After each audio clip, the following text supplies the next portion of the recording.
જીરુની બજાર વિશે જાણવા માટે ઘણા બધા ખેડૂત મિત્રો રોજ આતુર હોય છે અને હું આ વિડીયોની અંદર તમને જીરુ વિશે કેટલીક નવી વાત આપવાનો છું. નવી વાત એટલા માટે કે પાછી ફરીને પાક અંગેની જ વાત આવી ગઈ છે. જીરુના પાક અંગે મિત્રો જેટલા મોઢા એટલી વાત એવી પરિસ્થિતિ થઈ ગઈ છે. એની અંદર 2 દિવસ પહેલા કાચા કારોબારીઓ જે કંઈ છે એની એક બેઠક મળી હતી. એની અંદર ફરી પાછો પાક અંગેનો એક નવો રિપોર્ટ મૂકવામાં આવ્યો છે અને જે રિપોર્ટ આપવામાં આવ્યો તો એ રિપોર્ટને મોટાભાગનાએ સમર્થન આપ્યું છે. એટલે બધાને એ રિપોર્ટ માન્ય લઈ ગયો છે. ફીસની બેઠક ચાલુ મહિનાની શરૂઆતમાં મળી હતી, એમાં જે રિપોર્ટ આપ્યો હતો અને આ રિપોર્ટ છે એમાં ફરક તો છે જ, પણ આપણે જે અંદાજ અત્યાર સુધી આપતા હતા એ અંદાજની ઘણું નજીક છે. વાત કરીએ તો એ કાચા કારોબારીઓની જે બેઠક મળી હતી એમાં ગુજરાતમાં 20 થી 22 લાખ ગુણી જીરુનું ઉત્પાદન થશે એવી વાત કરવામાં આવી છે. એવી જ રીતે રાજસ્થાનમાં 45 થી 50 લાખ ગુણીનું ઉત્પાદન થવાની ધારણા વ્યક્ત કરવામાં આવી હતી અને ગુજરાત રાજસ્થાન એમ કુલ મળે તો 70-75 લાખ ગુણી જેટલો પાક આવે એવી વાત થઈ છે. મિત્રો, તમે બરાબર જો મારા વિડીયો સાંભળ્યા હોય તો બીજી સંસ્થાઓ કે બીજા વેપારીઓના અંદાજ સિવાય પણ હું મારો અંદાજ મૂકતો હતો એ 70 થી 75 લાખ ગુણી વચ્ચેનો અંદાજ મેં તમને આપ્યો હતો અને એ અંદાજ અત્યારે ફરીથી પાછો એ ન્યુટ્રલ અંદાજ તરીકે બહાર આવી રહ્યો હોય એવું બહુ સ્પષ્ટ દેખાય છે. કારણ કે ઊંઝાના જે વેપારીઓએ આ અંદાજ મૂક્યો છે એ ઘણા સત્યની નજીક હોય એવું પણ લાગે છે અને એમણે જૂનો કેરી ઓવર સ્ટોક 18 થી 20 લાખ ગુણીનો કહ્યો છે. આપણે આપણા તરફથી જે અંદાજો મુકાતા હતા એમાં 22 થી 25 લાખ ગુણીનો કેરી ઓવર સ્ટોક મૂકતા હતા, પણ એકંદરે પુરવઠાની વાત કરીએ તો પુરવઠો 95 લાખ ગુણી જેવો આ જે ઊંઝાના કાચા કારોબારીઓની બેઠક મળી હતી એમાં આવ્યો. એટલે અત્યારે આવકો નબળી છે એવું ત્યાં ચર્ચાણું હતું. એના ઉપરથી એવું લાગે છે કે પાછલા વર્ષ કરતાં પાક ઓછો છે. પાક ઓછો જ છે, પણ કેટલું ઓછું છે એના વિશે મતાંતર હતા અને એની સ્પષ્ટતા થોડીક આ અંદાજો ઉપરથી થઈ રહી છે.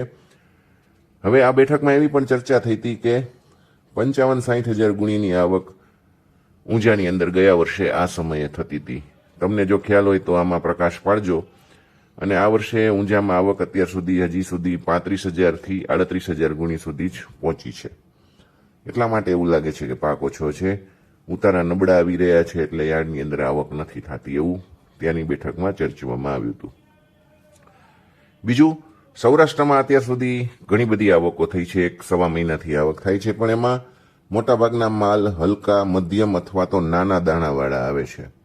એટલે એવું લાગે છે કે અત્યારે જે પાકનો અંદાજ મૂકવામાં આવ્યો ઉપર મેં તમને વાત કરી એના ઉપર કદાચ સ્ટેમ્પ લાગી ગયો છે. આવક જોતા અત્યારે સૌ જુએ છે કે વાસ્તવિકતા કંઈક ફીસના રિપોર્ટમાં બતાવવામાં આવી છે એના કરતાં જુદી છે, પણ બજારમાં શું થાય છે, ભાવ ઉપર અસર, એના ઉપરથી પાકનો અંદાજ વધારે સ્પષ્ટ થશે. ફીસ દ્વારા માર્ચના આરંભમાં જે અંદાજ મૂક્યો તો એ 93 લાખ ગુણી રાજસ્થાન અને ગુજરાતનો મળીને મૂકવામાં આવ્યો હતો અને 25 લાખ ગુણીના જૂના સ્ટોકના અંદાજની એમાં વાત કરવામાં આવી હતી. અત્યારે મિત્રો નિકાસકારો દ્વારા જીરુની લેવાલી તો છે, પણ શિપમેન્ટ નથી થઈ શકે એવું, કારણ કે અખાતી દેશોમાં યુદ્ધ ચાલે છે, ફ્રેટ બહુ વધી ગયા છે, એ ઉપરાંત સરચાર્જ એ વધારાના મારી નાખે એવા થઈ ગયા છે. એટલા માટે અત્યારે નિકાસકારોની લેવાલી છે, પણ શિપ જતી નથી. એટલે શિપ મારફત જ્યારે જવાનું સરખું થશે ત્યારે ફરીથી એ લોકો માલ ચડાવશે અને વિદેશમાં ડિમાન્ડ પણ રહેશે એવું કહેવામાં આવે છે. અત્યારે લોકો માત્ર જીરું ભેગું કરી રહ્યા છે એવું કહેવામાં આવે છે. બાંગ્લાદેશ માટે જે રવાનગી થાય છે એ રસ્તા ઉપરથી જાય છે, એટલે ત્યાં તો રવાનગી ચાલુ છે એવું કીધું છે. ચાઇનામાં પણ કેટલોક માલ બાંગ્લાદેશ થઈને જતો હોય છે, એટલે રોડ રસ્તે ત્યાં થોડી નિકાસ છે ખરી. એકંદરે નિકાસના આંકડાની વાત કરીએ તો એ બેઠકની અંદર નિકાસ દર વર્ષે એવું ચર્ચાણું હતું કે 40-45 લાખ ગુણી આજુબાજુ રહેતી હોય છે દર વર્ષે. આ વર્ષે જો તુર્કી અને સિરિયા અખાતની અંદર તકલીફ હોવાને કારણે માલ ન મોકલી શકે તો એટલો ફાયદો ભારતને થઈ શકે. 55 થી 50 લાખ ગુણીની લોકલ ડિમાન્ડ છે. આ બધા આંકડાઓને આધારે તેજી મંદી તમે નક્કી કરી શકશો, જોઈ લેજો. કારણ કે કેટલાક વેપારીઓ હવે 5,500-6 હજાર રૂપિયાનો ભાવ જોવા મળશે એવું કહેવા લાગ્યા છે. એની સાથે સંમત થવું કે ન થવું એ તમારો પ્રશ્ન છે, તમે જ નક્કી કરજો. હું સંમત છું કે નહીં એની વાત હું નહીં કરું. મારા મત પ્રમાણે હાલના સંજોગ જોતા જીરુમાં 5,000નો ભાવ થાય તો સારી વાત છે અને 5200 થાય તો બેસ્ટ ભાવ ગણાશે એવું લાગે છે. 5-6 હજારનો ભાવ થાય તો ખરેખર અતિ ઉત્તમ ભાવ ગણાય અને એ ભાવ જેવો થાય 50 ઉપર તો વેચવાની ધીરે ધીરે શરૂઆત કરાય એવું મને લાગે છે. જીરુની આવક આજે આખા ગુજરાતમાં 73,000 ગુણીની મળી છે. સિંગાપોર ક્વોલિટીના ભાવ સ્થિર રાખવામાં આવ્યા છે. આજે કોઈ ભાવમાં ફેરફાર નથી. 0.5%ના ભાવ 4350, 1%નો ભાવ 4300, 2%ના 4250 રૂપિયા ચાલે છે. યુરોપ ક્વોલિટીની વાત કરું તો એમાં મશીન ક્લીન 0.5% 4500 રૂપિયા, સોર્ટેક્સ 0.5% 4550 રૂપિયા ચાલે છે. વાયદો 60 રૂપિયા ઘટીને 22,000 હતો. મિત્રો, અહીંયા એક બાબત બહુ સરસ અને સ્પષ્ટ છે કે સિંગાપોર ક્વોલિટીનો ભાવ જે 1%નો આપણે અહીંયા બતાવ્યો તમને, એ મોટા ભાગે હવે 4200 કે 4100ની નીચે જતો નથી. એટલે એવું લાગે છે કે બજાર અહીં મક્કમ થઈ રહી છે. જો 4100ની નીચે જાય તો 4,000 થઈ શકે એવું છે, પણ હાલ 4100નું મથાળું વાયદો કે હાજર બજારથી જે વધઘટ થાય છે એમાં તૂટતો નથી. જો આ જળવાઈ રહે તો ઘણું સારું ગણાશે અને ન જળવાય તો 4,000નો ભાવ થશે. પણ અત્યારના મથાળા લગભગ બોટમ જેવા છે. સ્ટોકિસ્ટો આ ભાવથી થોડું થોડું ભરવાનું શરૂ પણ કરી દીધું હોવાના રિપોર્ટ છે, એટલે સ્ટોકવાળા થોડાક સક્રિય છે.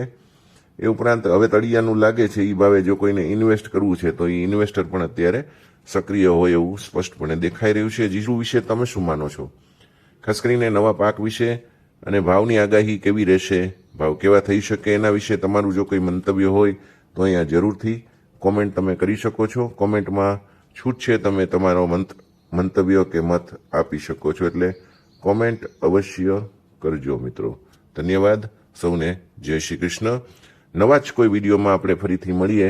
પણ જીરા વિશે કંઈ પણ તમારે પૂછવું હોય, કંઈ પણ કહેવું હોય તો આપણો મંચ હંમેશા ખુલ્લો હોય છે.